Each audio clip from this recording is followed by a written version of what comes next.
notícia que poderia sair no dia da decisão do Mengão. Olha aí a quarta contratação. Vamos falar sobre isso. Tem ponta rápido na pauta do Mengão. Tem o Wesley voltando à pauta também. Tem jogo Flamengo e Bolívar às 9h30 da noite, diretamente do estádio Hernando Siles em La Paz. Daqui a pouquinho tô indo pra lá. Você que tá aí, se inscreva no canal, aciona o sininho da notificação, deixa o teu like, se inscreveu, acionou o sininho, deixa o like. Então toca aí, meu parceiro e minha parceira. Tocou, então vem comigo, rubro-negro. Vamos às notícias do Flamengo. O Flamengo é o único time do G4 ainda vivo nas 3 competições. Isso porque o Botafogo eliminou a equipe do Palmeiras ontem no estádio do Allianz Parque, empatou em 2-2, o Botafogo venceu por 2-1 no estádio Newton Santos. Rapaz, o Botafogo cagou 1 quilo, certinho, sem tirar nem pôr.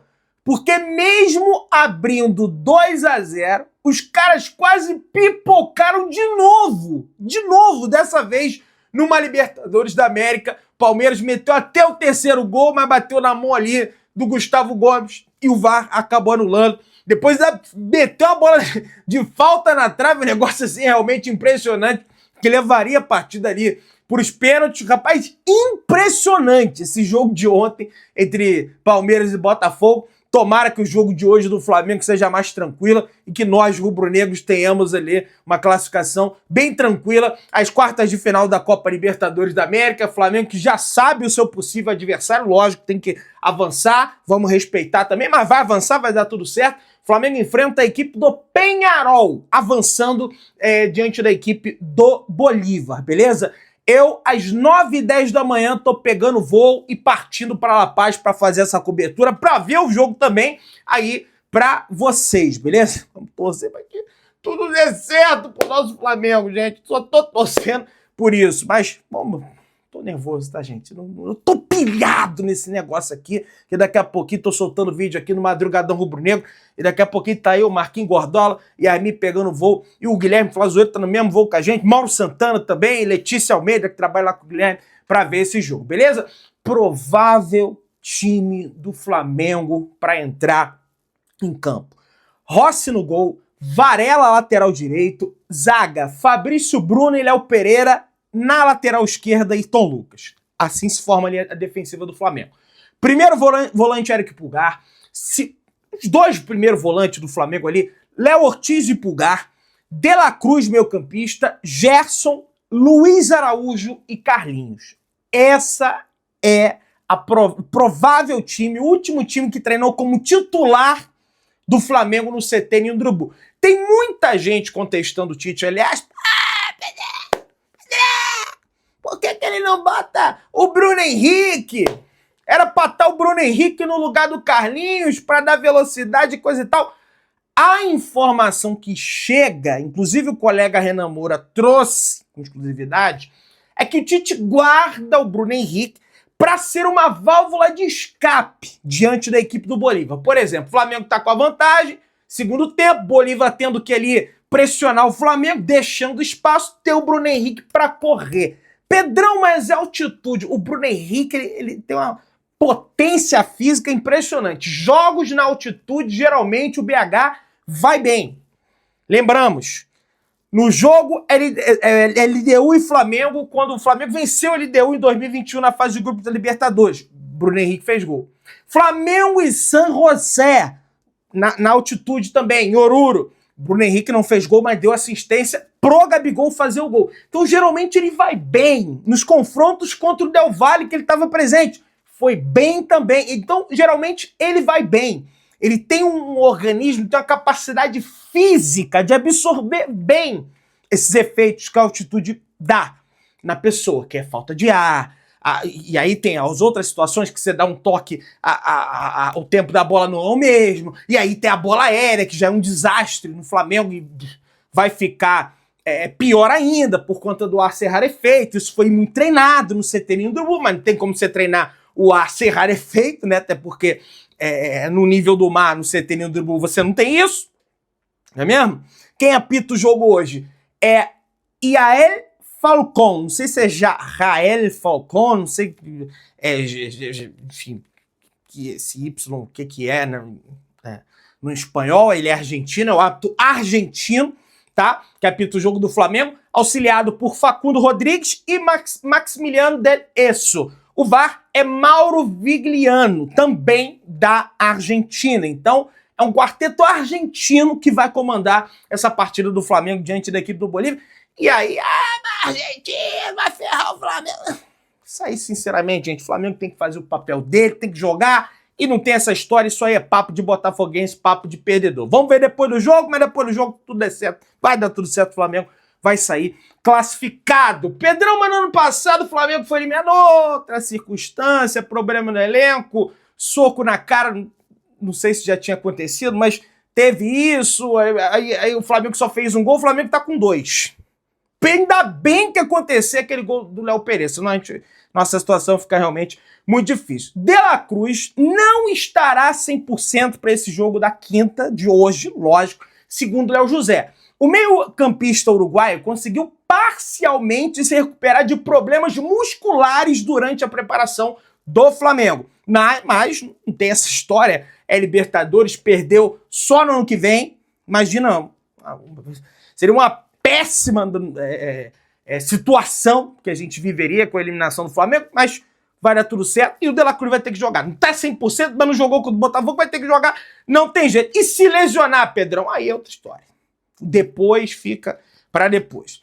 Dificuldade na montanha. O Flamengo não vence na altitude há 4 partidas. A última vitória do Flamengo foi contra a IDU em 2021, quando a equipe ainda era comandada por Rogério Ceni. Inclusive o BH faz um gol nesse jogo.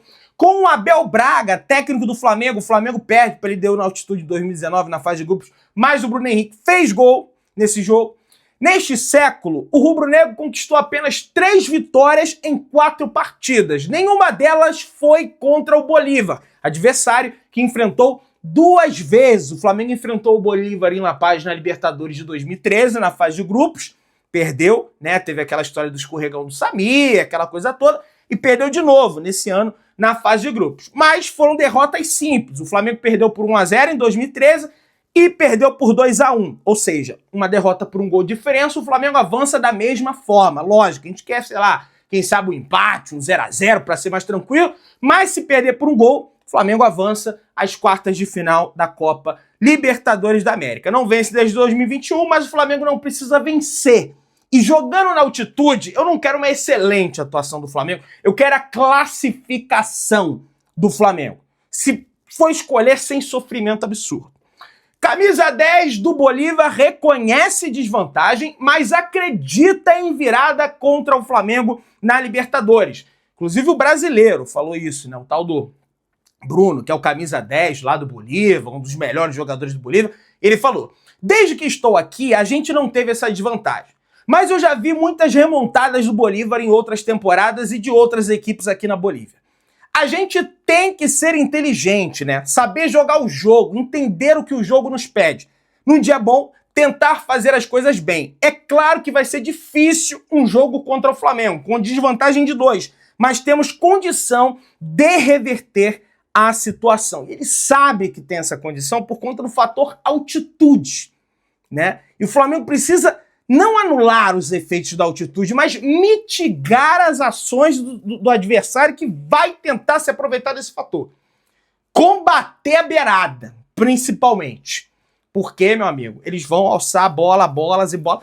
Então, se não pode impedir, se na bola aérea tá ruim, não deixa cruzar. Encurta. Trava, bloqueia o cruzamento, sabe? Não deixa cruzar, ou então pelo menos atrapalha o cruzamento para que saia um cruzamento mascado, um cruzamento ali sem precisão, sabe? Tem que fazer isso, porque se der liberdade, vai ficar difícil.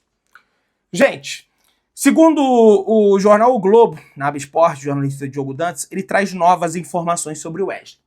Tite cobrou Wesley na frente do elenco por mau comportamento no Flamengo após derrota para o Botafogo. O jovem foi visto em uma boate no último domingo fumando um cigarro eletrônico e alegou que comemorava uma possível despedida antes da frustrada venda à Atalanta. O atleta ficou descontente após a negociação não avançar e está um clima ruim com o treinador e também com a diretoria rubro-negra, pois gostaria de ter sido vendido. A permanência do jogador e a sua utilização por Tite viraram dúvidas. O Flamengo tenta de todas as formas encontrar uma proposta semelhante aos 120 milhões de reais que poderia receber. Então vamos lá. O Flamengo não vendeu o Wesley por capricho de levá-lo no jogo contra o Bolívar. Lógico que o Marcos Braz, o Espino, não ia adivinhar isso, mas o Wesley não vai jogar contra a equipe do Bolívar, porque sentiu aí posterior de coxa. Então, meio que esse capricho do Flamengo não adiantou de nada, porque ele não vai jogar da mesma forma. E deixou de ganhar 120 milhões de reais, que seria a venda ao todo junto com os bônus. Um completo amadorismo de senhor Marcos Braz e de senhor Bruno Spindel. Mas, enfim, vamos avançando aí. Isso são águas passadas. Teve essa cobrança do Tite aí, não sei em relação a quê. Não sei se foi por conta que ele foi na boate. Acredito que não, tá? Porque é uma... Ah, Pedro, mas a que ponto o atleta tem que estar usando cigarro eletrônico? Mas ele já ia sair do Flamengo, né?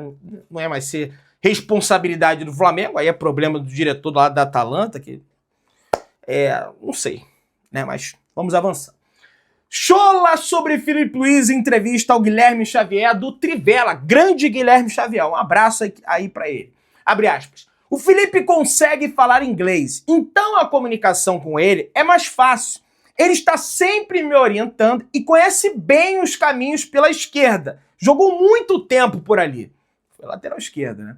É um excelente treinador, tem tudo para crescer no Flamengo, assim como eu, falou o Chola, né, em entrevista aí ao Guilherme Xavier, o Flamengo Sub-20, que está em visa aí disputar no próximo sábado. Inclusive, infelizmente, tive meu credenciamento aí reprovado. Acho que não vai dar para mim fazer essa cobertura maravilhosa que eu queria fazer, mas tá tudo certo, tá do jogo tudo bem. O Chola elogiando, enaltecendo o Filipe Luiz, que vai estar na beira do gramado nesse Mundial, e sem dúvida nenhuma, apesar de não ter sido ele o campeão da Libertadores Sub-20, vai ser um título, ele ganhando, que vai marcar a carreira dele no Flamengo, pelo menos ali no Sub-20. CBF divulga a tabela detalhada das quartas de final da Copa do Brasil. No dia 28/8, o Flamengo entra em campo numa quarta-feira contra o Bahia, diretamente de Salvador, na Bahia, às 9h30 da noite. Jogo válido pelo confronto de ida da Copa do Brasil. E aí, o Flamengo vai jogar a partida de volta apenas no dia 12 de setembro. Joga no dia 28 de agosto, antes da data FIFA, e depois só joga a Copa do Brasil, o jogo da volta, no dia 12 de setembro, até porque ainda tem o Corinthians aí pelo Brasileiro, no dia 12 de setembro, numa quinta-feira, tá? Flamengo e Bahia, às 9h45, beleza? O primeiro jogo é da TV Globo, a Globo vai transmitir esse jogo em televisão aberta, e o segundo jogo aí já em TV fechada, ali, Sport TV, enfim, aquelas situações, Premiere, Amazon Prime. Então, um jogo é na quarta, o outro é na quinta. Um jogo é dia 28 de agosto, o outro é no dia 12 de setembro por conta da data FIFA, beleza? Já está definida essa situação. Falando em data FIFA, inclusive, Dorival Júnior realizará a convocação da seleção brasileira para as eliminatórias da Copa do Mundo contra Equador e Paraguai, na sexta-feira, na sede da CBF. Não vai dar para eu estar lá, até porque vou estar voltando daqui, é uma logística difícil, você tem que sair de La Paz, ir para Santa Cruz, de Santa Cruz você tem que ir para São Paulo, de São Paulo você tem que pegar outro voo para ir para o Rio, então é basicamente o dia inteiro ali você viajando, é uma logística realmente complicada, não para o Flamengo, que é voo direto, tudo bem com a viagem, vou direto aqui para Santa Cruz, porque a estratégia do Flamengo foi ficar aqui e depois viaja para La Paz amanhã, ali por volta das 5h30 da tarde, o Flamengo está chegando em La Paz. Vai lembrar que 4 jogadores do Flamengo estão na pré-lista do Dorival. Fabrício Bruno, Ayrton Lucas, Gerson e Pedro podem ser convocados.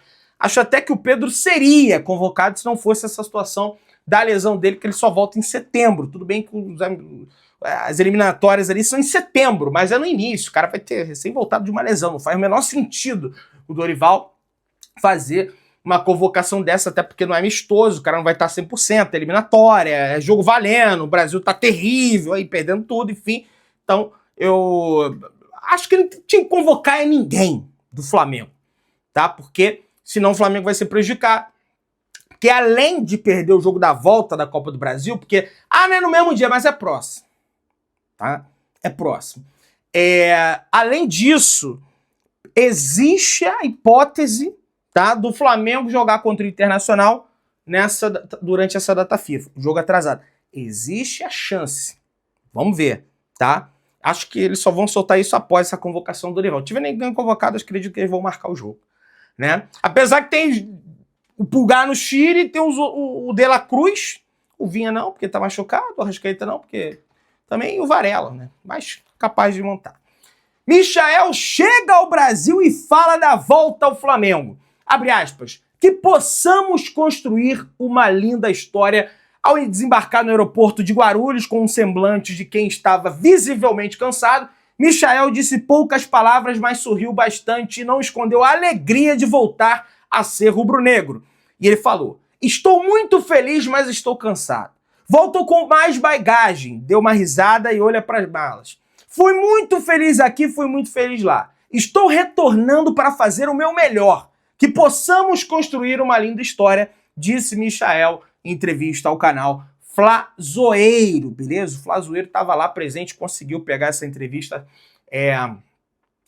com o Michael, né? Não o Flazoeiro, o grupo Flazoeiro, estava lá, Flazoeiro tá aqui na Bolívia, mas teve o mérito, lógico, né? Os créditos para ele aí de pegar essa palavra do Michael. O pessoal pergunta: Pedrão, quando que joga o Michael? Pessoal, a tendência é que ele chegue no Rio na madrugada, tá? Durante a madrugada, ele deve vir de carro, tá? Para não chamar muita atenção, dar muita alarde ali, aquela situação. Até porque tem que preencher os últimos documentos, né? Então, até para não ter isso, deve fazer essa situação. O Flamengo aguarda a Federação Árabe enviar o transfer, né? Que é um documento de Michael, que é o documento para bater no sistema da CBF para dar entrada e correr para regularizar o atacante. O contrato será até dezembro de 2028, 4 anos e 4 meses de contrato. Então tem essas burocracias aí a serem resolvidas para que ele possa estrear. Inclusive, vai poder jogar Libertadores de acordo com o regulamento oficial da Conmebol. Os clubes que avançarem às quartas de final da Libertadores, muita gente, manda pra lá, pai, não tem nem se desce, tá? Os clubes que avançarem às quartas de final da Libertadores têm o direito de inscrever 3 novos atletas. Sendo assim, caso o rubro-negro avance às oitavas de final, das oitavas de final para as quartas, Michael pode ser inscrito para jogar a próxima fase do torneio, beleza? Essa é a informação. Staff de Alexandro vê o Flamengo como favorito para contratar o lateral esquerdo. Davi Luiz, Felipe Luiz e o Tite estão trabalhando nos bastidores para que esse acordo aconteça. O jogador pretende tomar uma decisão sobre o seu futuro ainda nessa semana, informa aí o jornalista Jorge Nicola. Então seria aí uma situação excelente para mim o Alexandre fechando com o Flamengo. Flamengo tem conversas adiantadas para contratar o equatoriano Gonçalo Plata. Revelado pelo Independiente del Valle, atacante de 23 anos, atualmente defende o Al-Sadd do Catar. Depois de repatriar Michael, o rubro-negro tenta a contratação de outro jogador para atuar pelos lados, o famoso ponta, o equatoriano Gonçalo Plata. Ponta direita, 1,78 de altura e canhoto, Plata fez boa temporada pelo Al-Sadd com 12 gols e 8 assistências. Antes de ir para o Catar, o equatoriano de 23 anos defendeu o Del Valle, clube que o revelou, e o Sporting de Portugal, né, foi para o Sporting de Portugal e depois para a equipe do Real Valladolid da Espanha. Além de Michael e Plata, o Flamengo também avançou por Carlos Alcaraz, né? Então, podem surgir 4 aí. Michael, o Alcaraz, o Plata e o Alexandre, né? Que é o número que o Flamengo quer chegar de contratações nessa janela, mas o tempo é curto. Você correr quanto tempo, né? Você que tá aí, dá aquela moral de sempre, se inscreve no canal, aciona o sino da notificação, deixa o teu like, tamo juntão, saudações rubro-negras.